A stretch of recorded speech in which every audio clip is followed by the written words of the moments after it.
चिदात्मने सर्वान्तरात्मने श्रीमद् वेङ्कटेशाय मङ्गलम्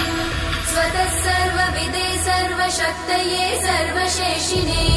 सुलभाय सुशीलाय वेङ्कटेशाय मङ्गलम् परस्मै ब्रह्मणे पूर्णकामाय परमात्मने प्रयुञ्जे परतत्त्वाय वेङ्कटेशाय मङ्गलम् आकालतत्त्वमशान्तमात्मनामनुपश्यताम् अतृप्त्यमृतरूपाय वेङ्कटेशाय मङ्गलम् प्रायस्वचरणौ पुंसां शरण्यत्वेन पाणिना कृपया दिशते श्रीमद् वेङ्कटेशाय मङ्गलम् दयामृततरङ्गिण्यास्तरङ्गैरिव शीतलै अपाङ्गैः सिञ्चते विश्वम् वेङ्कटेशाय मङ्गलम् स्रग्भूषाम्